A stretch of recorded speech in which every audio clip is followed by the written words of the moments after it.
Welcome और welcome back to my channel. हम बात कर रहे हैं अंडरस्टैंडिंग आईएससी मैथमेटिक्स की। हमारा चैप्टर चल रहा है प्रोबेबिलिटी और आज हम डिस्कस करेंगे एक्सरसाइज 10.4। इसमें हम डिस्कस करने वाले हैं लॉ ऑफ टोटल प्रोबेबिलिटी और इसको हम सीखेंगे डायरेक्ट क्वेश्चन से। देखते हैं, उससे ज़्यादा बेटर एक्सप्लेनेशन हो पाएगा। तो क्वेश्चन नंबर 1 से ही बिगिन करते हैं। क्वेश्चन नंबर 1 में कहा गया है कि एक बैग है जिसमें 3 वाइट और 6 ब्लैक बॉल्स हैं। एक दूसरा बैग है जिसमें 6 वाइट और 3 ब्लैक बॉल्स हैं। तो हमने क्या किया है, हमने इस वाले पहले वाले बैग को बैग 1 लिख लिया है, दूसरे वाले बैग को बैग 2 लिख लिया है। इसके बाद एक बैग को सिलेक्ट किया गया है एट रैंडम, यानी कि पहली चॉइस तो हमें बैग की बनानी है। तो हमने E1 ले लिया है कि बैग 1 चूज़ किया है, E2 ले लिया है कि हमने बैग 2 चूज़ किया है। प्रोबेबिलिटी बतानी है कि जो एक बॉल हमने निकाली है वो वाइट है, तो A ले लिया है कि वाइट बॉल निकली है। और हमें निकालनी क्या है प्रोबेबिलिटी, PA, कि वाइट बॉल निकले, इसकी प्रोबेबिलिटी बतानी है। तो टोटल प्रोबेबिलिटी में क्या खास है, तो टोटल प्रोबेबिलिटी में एक चीज़ जो सबसे खास है वो ये है कि इसमें बॉल निकालने से पहले हमें एक चीज़ और सेलेक्ट करनी है, जो कि है बैग का सिलेक्शन। तो सबसे पहले हम क्या करेंगे, हम बैग को सिलेक्ट करेंगे। तो यहाँ पे पहला बैग सिलेक्ट करने की प्रोबेबिलिटी होगी PE1। और जब पहला बैग सिलेक्ट कर लेंगे उसके बाद उसमें से हमें निकालनी होगी वाइट बॉल, यानी कि कंडीशनल प्रोबेबिलिटी कहा जा सकता है। तो कंडीशनल प्रोबेबिलिटी में क्या होता था, वाइट बॉल निकालनी है जब हमने बैग 1 सेलेक्ट किया हो। उसे हम ऐसे लिखते हैं, जो हम एक्सरसाइज 2 में आई थिंक डिस्कस कर चुके हैं। अगर आपने कंडीशनल प्रोबेबिलिटी नहीं पढ़ी है तो पहले आप वो पढ़ लीजिए, आपको बहुत सारे कॉन्सेप्ट्स क्लियर हो जाएंगे। इसमें मल्टीप्लिकेशन थ्योरम का भी हम यूज़ कर रहे हैं। तो ये हो गया। इसके बाद ऐसा भी हो सकता है कि जो बॉल निकाली हो वो बैग 2 से निकाली हो, तो उसके लिए हम क्या करने वाले हैं, बैग 2 सेलेक्ट करने की प्रोबेबिलिटी कितनी होगी, PE2। और बैग 2 से वाइट बॉल निकालने की प्रोबेबिलिटी होगी कि वाइट बॉल निकले जब E2, यानी कि बैग 2 सेलेक्ट किया गया है। तो ये जो हमने स्टेटमेंट लिखा है, ये आगे बहुत सारे और बैग्स अगर होते तो हम उसे कंटिन्यू करते। यही स्टेटमेंट जो है, इसी को हम कहते हैं लॉ ऑफ टोटल प्रोबेबिलिटी। तो इसमें हम वैल्यूज पुट कर लेते हैं। बैग 1 को सिलेक्ट करने की प्रोबेबिलिटी कितनी होगी, 2 बैग्स हैं तो किसी 2 में से किसी एक बैग को सिलेक्ट करने की प्रोबेबिलिटी होगी 1/2। इस बैग में से, अब क्योंकि आपने बैग 1 सेलेक्ट कर लिया है, तो बैग 1 में से वाइट बॉल निकालने की प्रोबेबिलिटी होगी 3/9 प्लस बैग 2 सेलेक्ट करने की प्रोबेबिलिटी हाफ, और बैग 2 में से वाइट बॉल निकालने की प्रोबेबिलिटी 6/9। इसे हम सिंप्लीफाई कर लेंगे तो ये हो जाएगा 3 + 6/18। तो ये हो जाएगा 9/18, ये हो जाएगा half, and this is your required probability. Question number 2, एक पर्स है जिसमें 4 सिल्वर और 5 कॉपर कॉइन्स हैं। एक दूसरी पर्स है जिसमें 3 सिल्वर और 7 कॉपर कॉइन्स है। हमने एक कॉइन को बाहर निकाला है, हमें प्रोबेबिलिटी बतानी है कि वो कॉपर कॉइन है। तो कॉपर कॉइन निकालना है और वो भी दिया गया है कि सिर्फ एक। तो उसके लिए सबसे पहले तो हमें पर्स चूज़ करनी पड़ेगी, क्योंकि एक ही पर्स में से निकाला होगा। अब कॉइन पर्स 1 से चूज़ किया गया हो, इसकी प्रोबेबिलिटी पहले तो PE1 कि हमने पहली पर्स चूज़ की, उसके बाद कॉपर कॉइन निकला जब पर्स 1 चूज़ की, तो वो प्रोबेबिलिटी, प्लस ऐसा भी हो सकता है कि पर्स 2 से कॉइन निकला हो, तो PE2 पर्स 2 चूज़ करने की प्रोबेबिलिटी इनटू प्रोबेबिलिटी कि कॉपर कॉइन निकला हो जब पर्स 2 चूज़ किया।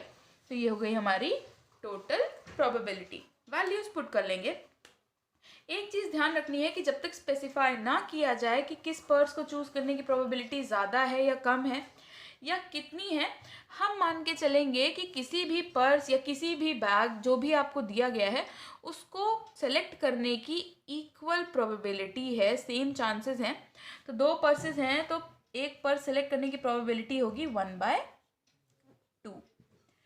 कॉपर कॉइन फर्स्ट पर्स से निकालने के चांसेस हैं 5/9 प्लस सेकेंड पर्स चूज करने की प्रोबेबिलिटी 1/2, सेकेंड पर्स में से कॉपर कॉइन निकालने की प्रोबेबिलिटी 7/10।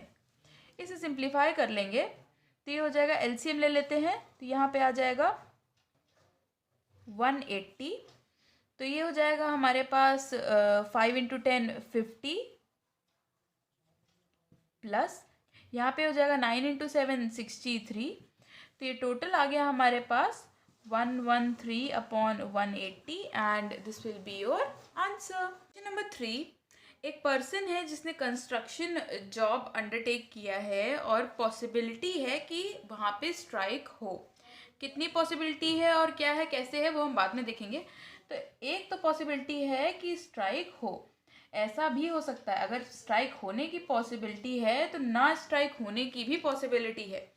स्ट्राइक होने की पॉसिबिलिटी हमें दे रखा है 0.65, जिसे हमने E1 ले रखा है। E1 की प्रोबेबिलिटी कितनी है वो यहाँ लिख लेते हैं। Probability of E1 is equals to 0.65। अब अगर स्ट्राइक होने की प्रोबेबिलिटी ये है तो स्ट्राइक ना होने की प्रोबेबिलिटी कितनी होगी, वो होगी 1 - 0.65 यानी कि 0.35। वो हम यहाँ पे लिख लेते हैं। अब स्ट्राइक हो, अब स्ट्राइक ना हो और काम पूरा हो जाए उसकी चांसेस कितने हैं, वो हैं 0.80। ना पूरा हो इसकी हमें प्रोबेबिलिटी चाहिए नहीं तो हम लिखेंगे भी नहीं, तो ये वर्क कंप्लीटेड के लिए है। अब स्ट्राइक हो और काम पूरा हो जाए उसके भी तो चांसेस हमें दिए हुए हैं, वो कितना है 0.32। स्ट्राइक होने पे कंप्लीट हो तो इतने चांसेस हैं, स्ट्राइक ना होने पे कंप्लीट हो तो इतने चांसेस हैं, तो वो भी हम यहाँ पे लिख लेते हैं। अब ये कंडीशनल प्रोबेबिलिटी हो गई कि कंप्लीट तो हो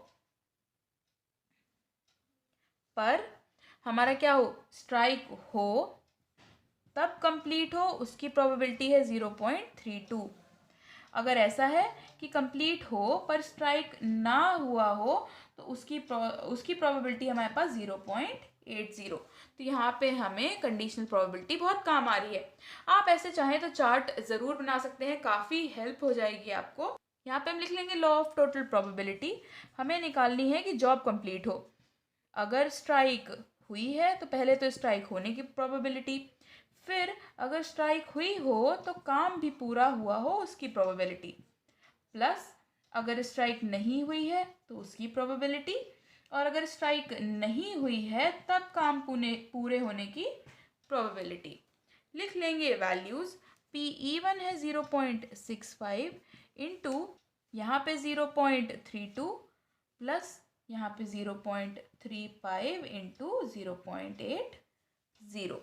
तो इसे सॉल्व कर लेंगे, ये हो जाएगा 0.208 प्लस 0.280 ऐड कर लेंगे तो ये हो जाएगा 0.488 and this will be your answer. Question number 4, ये थोड़ा डिफरेंट क्वेश्चन है। इसमें कहा गया है कि बैग 1 में हमारे पास 6 ग्रीन और 3 रेड बॉल हैं, बैग 2 में हमारे पास 5 ग्रीन और 4 रेड बॉल हैं। हमने क्या किया है, एक बॉल है उसे हमने बैग 1 से बैग 2 में डाला है। ये नहीं बताया गया है कि कौन सी बॉल को हमने बैग 1 से बैग 2 में डाला है। ऐसा हो सकता है कि ग्रीन बॉल ट्रांसफ़र की हो, ऐसा हो सकता है कि रेड बॉल ट्रांसफ़र की हो। तो अगर हमने ग्रीन बॉल ट्रांसफ़र की है बैग 2 में तो हमारे पास यहाँ पे टोटल क्या हो जाएगा, यहाँ पे हो जाएंगी 6 ग्रीन और 4 रेड बॉल। ये हमारा बैग 2 है। और अगर हमने रेड बॉल ट्रांसफ़र की है तो हमारे पास यहाँ पे हो जाएंगी 5 ग्रीन और 5 रेड बॉल्स। ये बैग 2 ही है। अब हमें प्रोबेबिलिटी निकालनी है कि इसके बाद से जो हमने बॉल निकाली है ये ट्रांसफ़र होने के बाद वो रेड बॉल है। तो हमने यहाँ पे इवेंट्स लिख लिए हैं हमारे सारे। अब ऐसा हो सकता है कि हमने ग्रीन बॉल ट्रांसफ़र की हो तो पहले हम प्रोबेबिलिटी निकालेंगे ग्रीन बॉल की, क्योंकि अगर इसमें से ग्रीन बॉल निकाली है तो उसकी भी तो प्रोबेबिलिटी हमें लिखनी पड़ेगी। तो यहाँ पे ग्रीन बॉल की प्रोबेबिलिटी है हमारे पास 6/9, तो वो लिख लिया। अब ग्रीन बॉल अगर ट्रांसफ़र की है तो सेकेंड बैग में से रेड बॉल निकालने की प्रोबेबिलिटी कितनी है, वो है 4/10। अब इसका मतलब क्या है, इसका मतलब ये है कि रेड बॉल निकालने की प्रोबेबिलिटी जब ग्रीन बॉल ट्रांसफ़र हुई है, प्लस ऐसा भी हो सकता है कि रेड बॉल ट्रांसफ़र हुई हो तो रेड बॉल निकालने की प्रोबेबिलिटी है 3/9। और अगर रेड बॉल हमने ट्रांसफ़र की है तो ग्रीन बॉल, तो यहाँ से रेड बॉल निकालने की प्रोबेबिलिटी कितनी हो जाएगी? वो हो जाएगी 5/10। इसका मतलब है कि रेड बॉल निकालने की प्रोबेबिलिटी जब बैग 1 से बैग 2 में रेड बॉल ही डाली गई है। तो यहाँ पे इसे हम कैलकुलेट कर लेंगे। ये हो जाएगा 6 4 ज़ा 24 प्लस 3 5 ज़ा 15 अपॉन 90। तो ये हो जाएगा हमारे पास 39 अपॉन 90। इसे कैंसिल आउट कर लेंगे तो 13 upon 30 and this will be your answer. Question number 4 second part बिल्कुल सिमिलर पैटर्न का क्वेश्चन है। इसमें हमसे कहा गया है कि बैग ए है जिसमें 5 वाइट और 4 ब्लैक बॉल्स हैं, और बैग बी है जिसमें 7 वाइट और 6 ब्लैक बॉल्स हैं। हमने एक बॉल निकाली है बैग ए से और उसका कलर नहीं देखा है और उसे बैग बी में डाल दिया है। अब हमने बैग बी से एक बॉल निकाली है, हमें प्रोबेबिलिटी बतानी है कि वो ब्लैक है। तो जब हमें नहीं पता है कि हमने कौन से कलर की बॉल निकाली है, तो ऐसा भी हो सकता है कि वाइट बॉल निकाली हो, ऐसा भी हो सकता है कि ब्लैक बॉल निकाली हो। तो अगर वाइट बॉल निकाली है हमने बैग ए से, तो हमारे बैग बी में टोटल कितनी बॉल्स हो जाएंगी? वाइट बॉल निकालने पे क्या होगा, यहाँ एक वाइट बॉल का नंबर बढ़ जाएगा, यानी कि 8 वाइट और 6 ब्लैक। अगर ब्लैक बॉल निकाली है तो यहाँ ब्लैक बॉल का नंबर बढ़ जाएगा, यानी कि 7 वाइट 7 ब्लैक। रिक्वायर्ड प्रोबेबिलिटी है कि ब्लैक बॉल निकली है सेकेंड बैग से। ऐसा हो सकता है कि बैग ए से हमने वाइट बॉल निकाली हो। तो पहले तो वाइट बॉल निकालने की प्रोबेबिलिटी यानी कि 5/9। अब वाइट बॉल निकाली और सेकेंड बैग में से ब्लैक बॉल निकली, तो प्रोबेबिलिटी कितनी आएगी ब्लैक बॉल की? 6/14 प्लस, अब मान लेते हैं कि वाइट नहीं निकाली थी, हमने ब्लैक निकाली थी, क्योंकि हमें पता तो है नहीं कौन सी निकाली थी, इसलिए दोनों केसेस लेने पड़ेंगे। अगर ब्लैक निकाली थी तो ब्लैक बॉल की प्रोबेबिलिटी है 4/9, और अगर ब्लैक बॉल निकाली थी तो बैग बी में जो चेंजेस आए हैं उसके अकॉर्डिंग बैग बी में से ब्लैक बॉल निकालने की प्रोबेबिलिटी है 7/40। कैलकुलेट कर लेंगे। 30 प्लस 28 अपॉन ये है 126, ये हो जाएगा 58 अपॉन 126। 2 से कैंसिल करें तो ये हो जाएगा 29 अपॉन 63। तो ये हो जाएगा 29 upon 63 and this will be your answer. Question number 5 बहुत ही इंटरेस्टिंग क्वेश्चन है। एक अर्न है जिसमें 5 रेड और 5 ब्लैक बॉल्स हैं। अर्न मीन्स बैग समझ सकते हैं आप। तो यहाँ पे क्या होगा, एक बॉल हमने निकाली है, उसका कलर देखा है और उसे वापस रख दिया है। उसके बाद क्या किया है, जिस कलर की बॉल निकाली थी वो ही उसी कलर की हमने 2 बॉल्स एक्स्ट्रा डाल दिए हैं बैग में, और उसके बाद हमें प्रोबेबिलिटी निकालनी है कि हमने जो दूसरी बॉल यानी कि दोबारा में बॉल निकाली वो रेड निकली हो। तो ऐसा हो सकता है कि फर्स्ट चांस में हमने रेड बॉल निकाली हो। अब फर्स्ट चांस में अगर हमने रेड बॉल निकाली है जिसे हमने इवेंट 1 कहा है, तो क्या होगा, अब रेड बॉल निकाली, इसका मतलब हमने जब इसमें क्या कर दिया होगा, 2 रेड बॉल एक्स्ट्रा डाल दी होंगी, यानी कि +2r। तो यहाँ पे +2r का मतलब हो गया यहाँ पे 7 रेड टोटल बॉल्स हो गई और 5 ब्लैक बॉल्स। ऐसा भी हो सकता है कि हमने ब्लैक बॉल निकाली हो, और अगर हमने ब्लैक बॉल निकाली है तो इसका मतलब है हमने 2 एक्स्ट्रा ब्लैक बॉल रिटर्न की होंगी। ये जो निकाली थी ये तो वापस रख ही रहे हैं, इसलिए यहाँ पे माइनस माइनस कुछ नहीं हो रहा है। तो ये हो जाएगा 5 रेड और 7 ब्लैक। तो ये हमने लिख रखा है लॉ ऑफ टोटल प्रोबेबिलिटी। तो यहाँ पे E1 इवेंट है कि रेड बॉल हमने निकाली है, तो रेड बॉल निकालने की प्रोबेबिलिटी है 5/10। उसके बाद अगर हमने रेड बॉल निकाली है तो उसके बाद सेकेंड बॉल हमने यहाँ से रेड निकाली हो, उसकी प्रोबेबिलिटी है 7/12।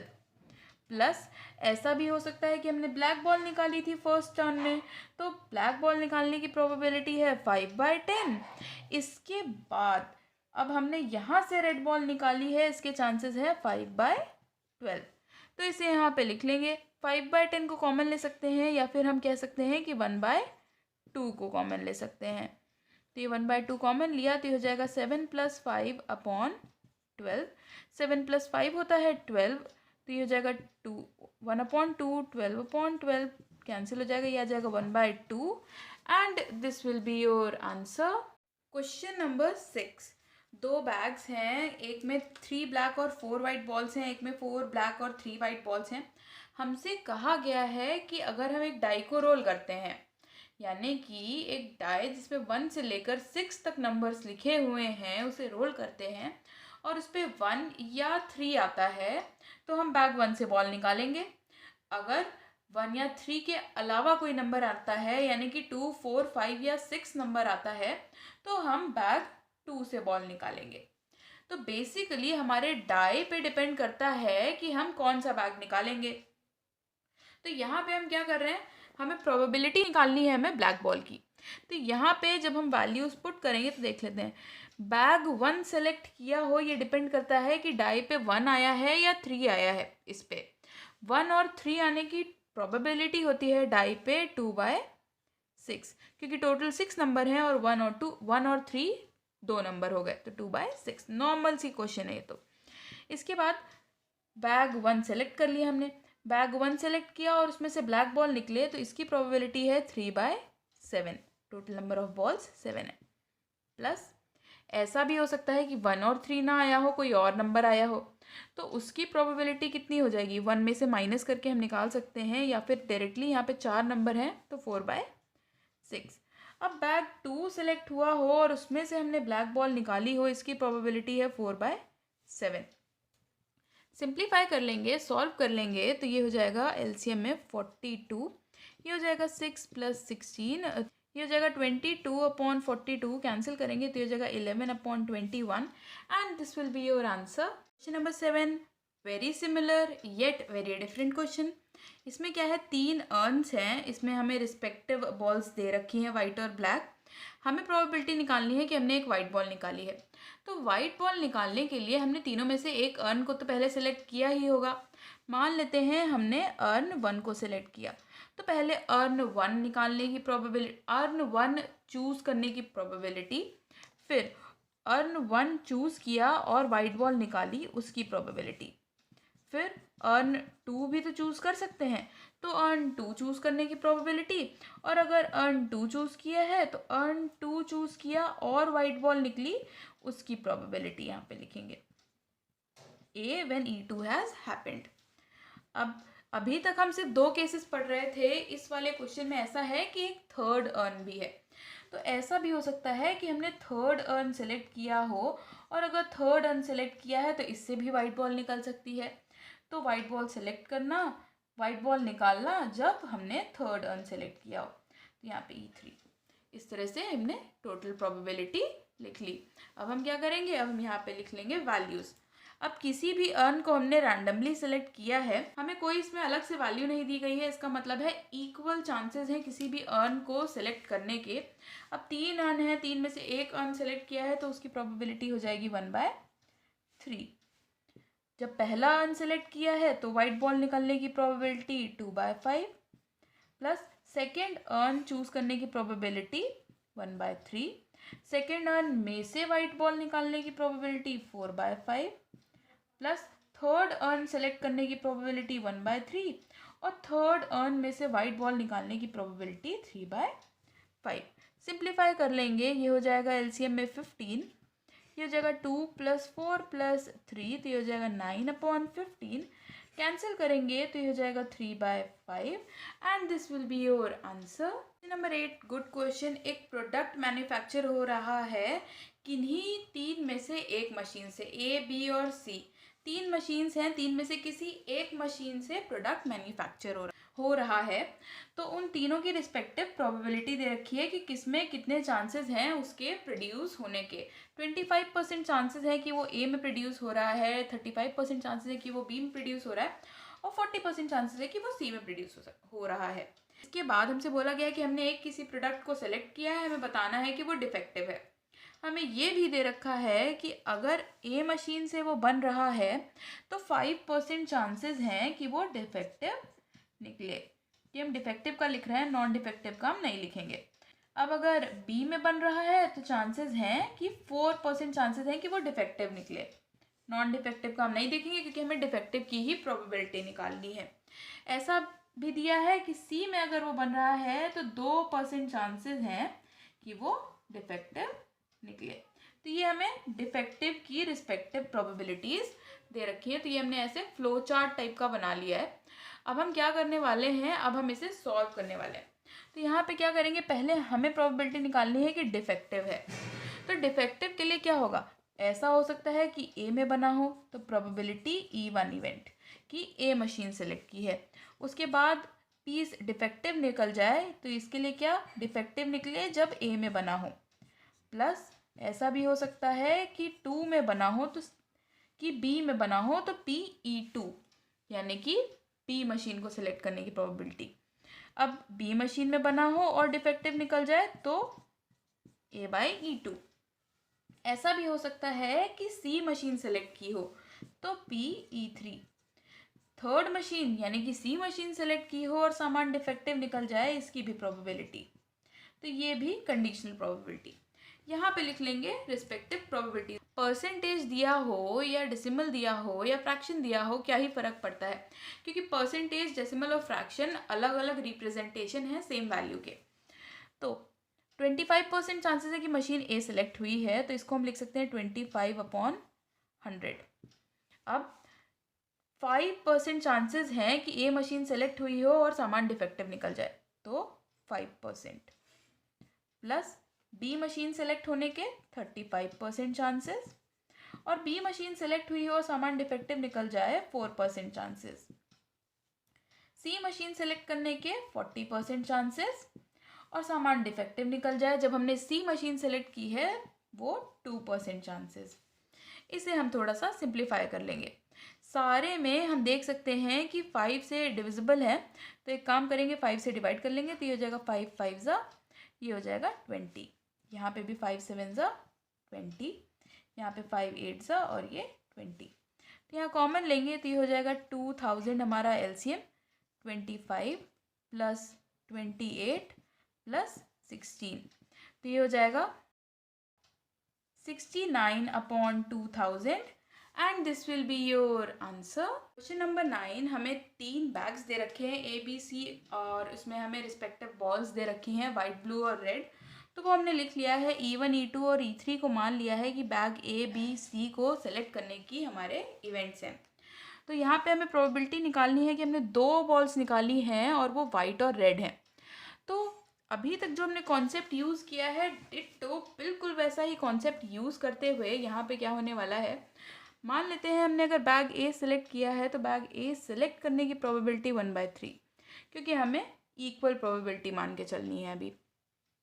अब बैग ए में से एक वाइट और एक रेड बॉल निकली हो, इसको हम कॉम्बिनेशन से निकालेंगे। तो एक वाइट है तो 1C1, एक रेड है तो 3C1, मल्टीप्लिकेशन में अपॉन। अब 2 बॉल निकालनी है तो टोटल नंबर ऑफ बॉल्स है 6, तो ये हो जाएगा 6C2 plus bag B select करने की प्रोबेबिलिटी 1/3। अब वाइट बॉल निकालने की प्रोबेबिलिटी 3C1, रेड बॉल निकालने की probability 2C1 upon total ball है हमारे पास 8, तो ये 8C2 plus third ball select करने की प्रोबेबिलिटी 1/3, एक वाइट बॉल निकालने की प्रोबेबिलिटी 2C1, एक रेड बॉल निकालने की probability 4C1 upon total number of balls हैं हमारे पास 9, तो ये 9C2। इसे कैलकुलेट कर लेंगे, ये हो जाएगा 1/3 यहाँ पे कॉमन, 1C1 हो जाएगा 1, 3C1 हो जाएगा 3 अपॉन 6C2 हो जाएगा 15 प्लस 3C1 3, 2C1 2, 8C2 हो जाएगा हमारे पास 28 प्लस यहाँ पे 2C1 2, 4C1 4 और 9C2 की वैल्यू 36। तो कैंसिल करना चाहे तो कैंसिल कर सकते हैं। यहाँ पे ये हो जाए, सॉरी, ये हो जाएगा 14, यहाँ पे कैंसिल करेंगे तो ये हो जाएगा 9। LCM ले लेंगे, ये हो जाएगा 1/3, यहाँ पे LCM आ जाएगा 6 30, ये हो जाएगा 126 प्लस 135 प्लस 140। इसे सॉल्व कर लेंगे, ये हो जाएगा 1/3 इंटू 401 अपॉन 630, ये हो जाएगा 401 upon 1890 and this will be your answer. Question number 10, एक अर्न है जिसमें 2 वाइट और 2 ब्लैक बॉल्स हैं। हमने एक बॉल रैंडमली निकाली है। अगर वो वाइट है तो उसे हम रिप्लेस नहीं करेंगे, अगर वो ब्लैक है तो उसे हम रिप्लेस भी करेंगे और साथ ही साथ ब्लैक कलर की एक एक्स्ट्रा बॉल भी डालेंगे। तो इतना तो हमें क्वेश्चन में दे रखा है, हमें निकालना, और ये प्रोसेस रिपीट होता रहेगा और हमें थर्ड बॉल की प्रोबेबिलिटी निकालनी है कि वो ब्लैक है। तो यानी कि हमें 3 बॉल्स निकालनी है एक एक करके। तो यहाँ हमने इवेंट्स लिख लिए हैं सारे। ए है कि फर्स्ट टर्न में वाइट बॉल निकली हो, बी है कि फर्स्ट टर्न में ब्लैक बॉल निकली हो, E1 है कि सेकेंड टर्न में वाइट बॉल निकली हो जब फर्स्ट टर्न में वाइट बॉल निकल चुकी हो, E2 है कि ब्लैक बॉल निकली हो सेकेंड टर्न में जब फर्स्ट टर्न में वाइट बॉल निकल चुकी हो, E3 और E4 है वाइट और ब्लैक बॉल के निकलने का इवेंट सेकेंड टर्न में जब ब्लैक बॉल फर्स्ट टर्न में निकल गई हो, और ई है ब्लैक बॉल के निकलने की इवेंट थर्ड टर्न में जिसे हमें निकालना है। तो यहाँ पे हम देख लेते हैं, इनिशियली 2 वाइट और 2 ब्लैक बॉल्स हैं हमारे पास। ऐसा भी हो सकता है कि पहले हमने वाइट निकाली हो, ऐसा भी हो सकता है कि पहले हमने ब्लैक निकाली हो। तो अगर हमने वाइट बॉल निकाली है तो उसे हम रिप्लेस नहीं कर रहे हैं, यानी कि वो यहाँ से कम हो जाएगी। यहाँ बचेगी 1 वाइट और 2 ब्लैक बॉल। अगर ब्लैक बॉल निकाली है तो उसे तो हम वापस कर ही रहे हैं, साथ में एक बॉल यहाँ पे बढ़ भी जाएगी, यानी कि 2 वाइट और 3 ब्लैक। अब ये तो हमारा फर्स्ट टर्न हो गया। अब सेकेंड टर्न में क्या होगा? सेकेंड टर्न में फिर से या तो वाइट निकाली होगी या ब्लैक निकाली होगी। अगर वाइट बॉल निकाली है तो उसे हम रिप्लेस नहीं कर रहे हैं, यानी कि वापस नहीं कर रहे हैं। तो यहाँ पे 0 वाइट एंड 2 ब्लैक, सिर्फ 2 ब्लैक बचेंगी। और अगर ब्लैक निकाली है तो एक ब्लैक बॉल बढ़ जाएगी, तो ये 3 ब्लैक। यहाँ पे भी ऐसा हो सकता है कि पहले वाइट निकाली हो या फिर ब्लैक निकाली हो। तो अगर वाइट निकाली है तो एक बॉल कम हो जाएगी, 1 वाइट एंड 3 ब्लैक। और अगर ब्लैक निकाली है तो एक बॉल यहाँ पे बढ़ जाएगी, यानी कि 2 वाइट एंड 4 ब्लैक। इसके बाद जो हम बॉल निकालेंगे वो होगी हमारे थर्ड टर्न की। और थर्ड टर्न में हम क्या करना है, बॉक्सेस नहीं बनाएंगे, क्योंकि हमें 2 बॉक्स बनाने की ज़रूरत ही नहीं है। हमें सिर्फ ब्लैक बॉल निकालने का प्रोबेबिलिटी देखना है, तो हम सिर्फ ब्लैक बॉल के लिए ही देख लेते हैं। तो ब्लैक बॉल यहीं से पता चल जाएगा, तो थर्ड बॉक्स बनाने की ज़रूरत भी नहीं पड़ेगी आपको। ये थर्ड टर्न है। अगर यहाँ पे लॉ ऑफ टोटल प्रोबेबिलिटी से हम PE लिखें तो वो क्या होगा? तो पहले यहाँ इवेंट मेंशन कर देते हैं। ये है A इवेंट, ये है B इवेंट, ये है E1 इवेंट, ये है E2, ये E3, ये E4 और ये E इवेंट है। हमें E इवेंट की प्रोबेबिलिटी निकालनी है, तो हो सकता है कि सबसे पहले A इवेंट हुआ, यानी कि फर्स्ट टर्न में वाइट बॉल निकाली हो। तो अब पहले सारी वाइट बॉल की हम प्रोबेबिलिटी देख लेंगे। A इवेंट हुआ है, इसको हम नहीं कंसीडर कर रहे हैं, अभी सिर्फ इतना देखेंगे।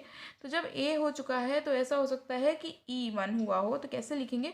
प्रोबेबिलिटी E1 की जब A ऑलरेडी हो चुका है, और हमें प्रोबेबिलिटी निकालनी किसकी है? ब्लैक बॉल की। तो उसके लिए जब E1 हो चुका है और A भी हो चुका है तब हमें ब्लैक बॉल की प्रोबेबिलिटी निकालनी है, यानी कि E की प्रोबेबिलिटी जब A और E1 दोनों हो चुके हैं। इसको इस तरह से लिखेंगे, यहाँ पे इसी तरह से लिख लेते हैं, प्लस यहाँ पे A हो चुका है और E2 हो, E1 ना हुआ हो, E2 हुआ हो, तो क्या लिखेंगे? प्रोबेबिलिटी E2 की जब A हो चुका है, और निकालना क्या है? ब्लैक बॉल की प्रोबेबिलिटी। तो प्रोबेबिलिटी ऑफ ब्लैक बॉल जब A भी हो चुका हो और E2 भी हो चुका हो, यानी कि ये वाला। अब ऐसा भी हो सकता है कि A ना हुआ हो, B इवेंट हुआ हो, तो यहाँ पे प्लस हम लिखेंगे प्रोबेबिलिटी कि B इवेंट हुआ हो। अब B इवेंट में या तो E3 हो सकता है या E4 हो सकता है, तो ऐसा निकालेंगे E3 जब B हो चुका हो। E3 में ब्लैक बॉल निकालने की प्रोबेबिलिटी कैसे लिखेंगे? प्रोबेबिलिटी कि ब्लैक बॉल निकले जब B भी हो चुका हो और E3 भी हो चुका हो। प्लस ज़रूरी तो नहीं है कि E3 हुआ हो, ऐसा भी हो सकता है कि E4 हुआ हो। तो प्रोबेबिलिटी कि E4 इवेंट हुआ हो जब B हो चुका है, और प्रोबेबिलिटी कि ब्लैक बॉल निकली हो जब E4 और B दोनों इवेंट हो चुके हैं। तो इसको कैसे लिखेंगे? प्रोबेबिलिटी ऑफ E जब B और E4 दोनों हो चुके हैं। PE की वैल्यू हमें निकालनी है, तो यहाँ पे PA की वैल्यू कितनी है? PA है हमारे पास वाइट बॉल निकालने की प्रोबेबिलिटी 2/4 ब्रैकेट में E1 जब A हो चुका है, यानी कि यहाँ से हमें वाइट बॉल निकालने की प्रोबेबिलिटी लिखनी है, ये हो जाएगा 1/3। इसके बाद E1 और A दोनों हो चुके हों, तो इसमें से ब्लैक बॉल निकालने की प्रोबेबिलिटी कितनी हो जाएगी? 2/2 प्लस E2 होने की प्रोबेबिलिटी जब A हो चुका हो, यानी कि ब्लैक बॉल निकालने की प्रोबेबिलिटी है 2/3।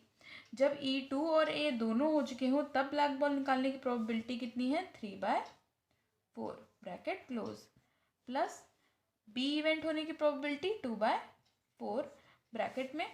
जब E3 इवेंट हुआ हो, जब B हो चुका है, वो कितनी, यानी कि वाइट बॉल निकालने की प्रोबेबिलिटी 2/5।